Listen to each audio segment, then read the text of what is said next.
Welcome. My name is Pat Ryan. Welcome to Chicago Founder Stories here at 1871, Chicago's new digital startup hub.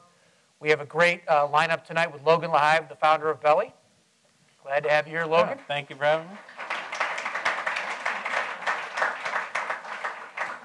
We know there's a sold-out night tonight, but we are videotaping it for those who couldn't make it. So we're glad you can make it.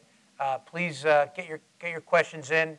And as always, we'll have a real candid conversation that can give us real insights behind the story of Belly thus far, see where Belly's going, and help other founders understand the lessons along the way. So, great. Logan, thanks for being here. It's great. Yeah, I appreciate you having me. So for those who don't know, what is Belly? Belly's a digital loyalty platform. So what we do is we work with small, medium-sized businesses to help them create custom and unique loyalty programs. And we give customers the opportunity to have one card or download our app, and they can then use that for interesting, unique rewards at all their favorite places. So what were you replacing? Like in the pre-Belly era, what did people have to do this? This is the problem question?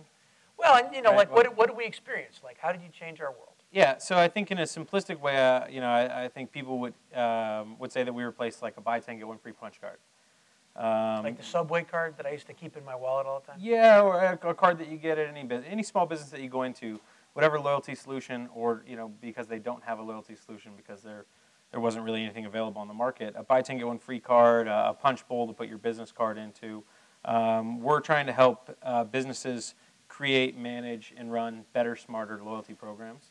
And so we replaced the traditional program, really trying to disrupt the market that was, really incredibly antiquated. That's on the business side. And for the consumer, we're trying to help them replace a wallet full of clutter, a wallet full of repetitive punch cards, all with 2 stamps that never actually get redeemed or never get redeemed for anything meaningful that someone actually cares about. So it makes a lot of sense. Logan and I talked last night to get prepared, and I had dinner with our team from our Max company, and the woman next to me pulled out her Belly card and was really excited. That's like my favorite thing now.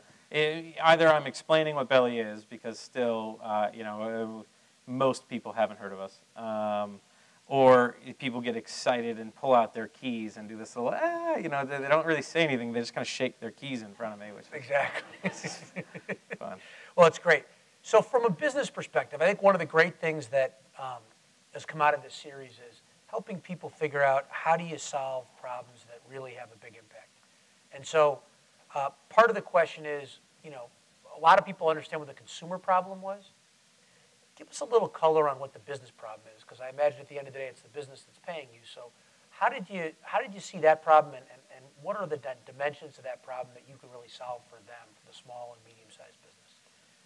Well, I think there's been a lot of people launching businesses trying to attack like small, medium-sized business, the SMB space, and I think there's still core parts of being a small business owner that are still, people would consider a problem, or there was no solution that was actually addressing kind of core needs. I think when we sort of look at, when you talk to a small business owner, there's really kind of 3 parts of the equation of what really drives their business. It's, new customer acquisition, average basket size or spend, how much people spend when they come into the store, and then how often they come back. There's been an incredible focus over the last few years on new customer acquisition discovery. Those are all spaces that are not tapped, but there's a lot of people attacking them. There's still, I think, a major opportunity in average basket size or spend. I think that's still a pretty good space. We really set out to solve the third part of the equation, which was frequency. How often do your customers come back? And there's a lot of all the products on the market in terms of discovering new customer acquisition. There wasn't any real solution that was helping make sure that businesses were collecting data on who their customers were, how often they visit, trying to drive them in more often. There wasn't that sort of data, that analytics to be able to measure, the ROI of some of the different types of programs. And so we really tried to set out to solve that kind of third bucket. Obviously, there's aspects of Belly that help with discovery. Having a great and unique loyalty program helps acquire new customers.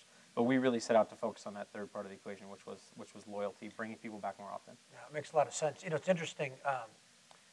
If you look at retail businesses in another life, before I was an entrepreneur, I was involved in the investment side.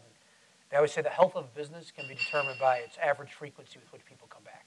And you know, look at a McDonald's, and it's an unbelievably tight period of time. Yeah. The average McDonald's customer really loves McDonald's. We're into McDonald's, and you wouldn't believe the frequency we see with the activity on Belly at McDonald's. And I remember when Boston Chicken started getting in trouble, their frequency went. So it's not only is it a great thing to get loyalty, but the ability to move that number for a small business, it's got to be hard to move that number.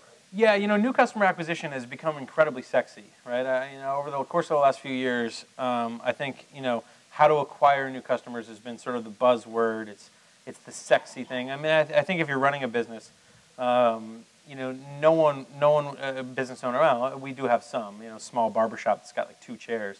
But most small businesses would always tell you they would love to acquire new customers. They, you know, typically would tell you that's kind of the core of how to drive their business in the future. But, you know, I think if you look at the data, you look at, you know, all studies and all, you know, all analytics, I mean, new customer acquisition is typically 6 to 8 times more expensive than keeping a current customer and retaining them. You know, the ROI for a small business is typically driven, it's a standard, on average, it's a standard 80-20. 80% of their revenue comes from 20% of their customers. And so you can keep filling the funnel from the top, but if those customers aren't returning, you're not going to have any meaningful impact on the business. And so what we really tried to set out to solve was, to be honest, a harder problem to convince small businesses. It's a more difficult message to convince them on the value, the ROI, the trackability of a loyalty program. But in the end, it's significantly more meaningful to their business. So, how, I mean, for a guy who's grown as quickly as you have, a company that's grown as quickly as you have, obviously you overcame that problem. How'd you do it? Well, you know, it's different for every merchant that we go into. You know, typically, loyalty programs show value over time. We install it in business, and typically businesses like to make a judgment or make a decision on how effective a program is pretty quickly. And so, you know, realistically, when you go into a small business, they don't have data, right? So if you go in and you're capturing customer data, you're capturing how often people come in, who they are, demographics, all of those things. It's incredibly difficult to say your customers are coming in more often because they have no pre-data set, if that makes sense. Before we install, before Belly gets into a business, they have no idea who their customers are. They have no idea how often they come in. They just don't have that data. So there's no pre-post to really measure. Right. And so, you know, in our first 30 days, we always try and focus on the experience, but you really, in the first 30 days, you're focusing much more on faith than on empirical data. And so you focus on creating a great customer experience. You focus on creating interesting, unique rewards. And frankly, you try to ensure that when customers are coming in, one, they're signing up, they're coming back and checking in, and they're smiling when they do it. You want to create an engaging. And how's the revenue model work for you all? For us? Yeah. You know, revenue model for us is pretty simple. It's pretty straightforward. You know, I wouldn't say revenue is a core focus for us at this point, but we have a clear business model. In Chicago, it's obviously a fucking requirement. You know, for us, businesses pay a monthly subscription service. And so, you know, every business that we go into, we give them, you know, it's a level of kind of freemium sampling. They try Belly, and then they come to a decision on whether or not they're going to pay for the service. After that, they pay a monthly subscription service. That varies based on kind of the services, you know, the different tiers.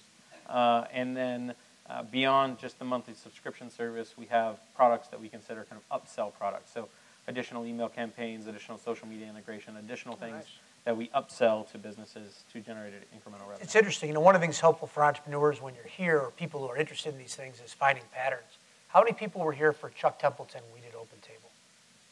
So one of the interesting things is the original Open Table value proposition was restaurants didn't know who their customers were because it was in a reservation book, and the maitre d' or host or hostess, they knew it all. And when they left, they might take all those phone numbers of their best customers, the 80-20 rule, and go. And so it's interesting. As different as your business is in many ways from Open Table, it's interesting how solving that problem of not knowing who your customer is, knowing how to communicate with them or how to keep that connection. You know, Open Table essentially seemed to have started as a CRM, if you will, like an electronic reservation book. And so it's interesting to hear, it's interesting to see the patterns because it tells you something. It's both about small businesses and the kind of inefficiencies. I imagine that's not the only thing that they don't know. No, it's not the only thing that. Well, I hope there's some correlation with OpenTable because we added the former chairman, CEO of OpenTable to our board of directors recently, Jeff Jordan, and with Chuck, it's funny because I kept hearing about Chuck and all these. Chuck Templeton is the founder of OpenTable. I kept hearing about Chuck and all these people who had all these phenomenal things to say.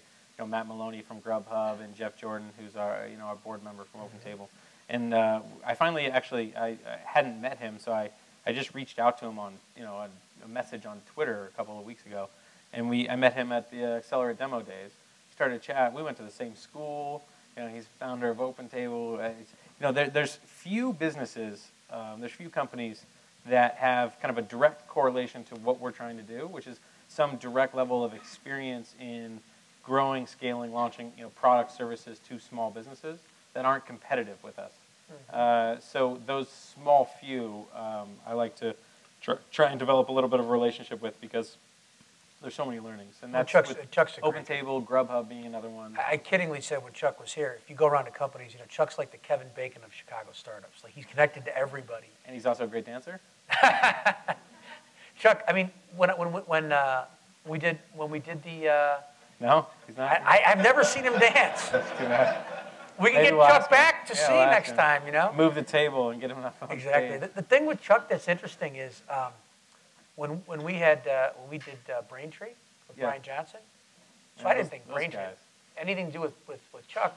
He said, actually, Chuck gave him the introduction to OpenTable, which made them a SaaS business and made them a data business. So it's interesting. Chuck really has a big impact in the community. So soft-spoken about it. It's really great. So you have an interesting story about where this idea came from and how you became the founder. And many of us know Brad Keywell and Eric Lefkowski and the great things they've done as entrepreneurs with Lightbank. Obviously, Groupon's well known, but those of us who know, Echo Global Logistics and so many of the other interesting companies that are there. It'd be great to get a feel, MediaBank and all these. It'd be great to get a feel for your experience of starting this company. Tell a little bit about your story of where the idea came from and how it came about, because I think this is not a model a lot of us have seen before, but a model that I think we're going to start seeing a lot more of. I started pitching a concept around town. I pitched Troy Honeykoff. We had lunch at Big Star, and he said, "This is a terrible fucking idea." And he made me actually, he thought the idea was so bad that I think he just wanted to rub it in my face, that he made me walk from Big Star over to like the shoe store on the corner of what is that, like Division and North, whatever it is, the City Souls. He said, "I know the owner there. Let's have you go pitch right now." Oh, shit. So I went and pitched, and it just bombed. If it makes you feel any better, when we did the Brian Johnson one. Yeah. Brian Johnson, I tried to recruit him to be one of my key guys, and I offered him a lot of equity, but he said Schaumburg was too far to drive. So nobody's perfect. Well, yeah, so we went with Troy. Troy was standing there, and I was so relentlessly pitching this guy. I mean, I wouldn't let the guy go, that Troy was like, "All right, I got to leave." And he left, and I pitched the guy for about another hour. And you're going to win a war of attrition? Yeah, still nothing. But, so I started iterating on that idea, and I got a meeting with Lightbank, with Paul Lee, actually, at Lightbank. He's a partner there. I think the meeting was a result of conversations on Twitter. It's like chatting with Harper Reid, the CTO of Obama's campaign, and then something about Paul Lee. I don't recall exactly, but I got a meeting with Paul Lee. And I went in to pitched him an idea. He hated it too. I mean, just shit all over it. But they brought in a couple of other analysts. Don't be discouraged if this happens to you. Yeah. What's funny is they brought in a couple of other analysts. This is like, having drinks. So this is a fireside chat, right? I mean, we're just real conversation. They brought in a couple of other analysts to meet me and to talk about this idea. And it turned out some of the other analysts I had met at a tech cocktail event like the week before. We'd gone out for drinks afterwards and actually ended up taking a beer bong together. And it was the first beer bong I took since college, but I don't know, it just happened. And so I think these analysts just were like, "All right, this guy's okay." So they listened to me for a little bit longer than I think they normally would. Or you had embarrassing stories on them they didn't want to Yeah, tell. I don't know. But, I mean, take beer bongs, I guess. I don't know. And so I kept pitching them. They still hated my idea, but I think the the consensus was that it was a good enough conversation, or I was passionate enough that they set me up with a meeting with Brad and Eric. I went into the meeting with Brad Keywell, Eric Lefkowski, and, well, I didn't go into the meeting. I went back for a meeting with them.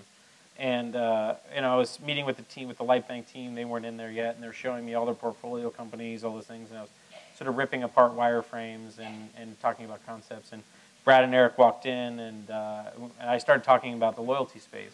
I was introducing them to a couple of ideas, and started talking about the space. And neither of them said anything. And then after about 5 minutes, Brad looked at me, and the first thing he said, leaned across the table, didn't blink, intimidating as shit, and said, "When can you start?" So they hired me as a founder in residence, really without an idea, to work to tackle the loyalty space.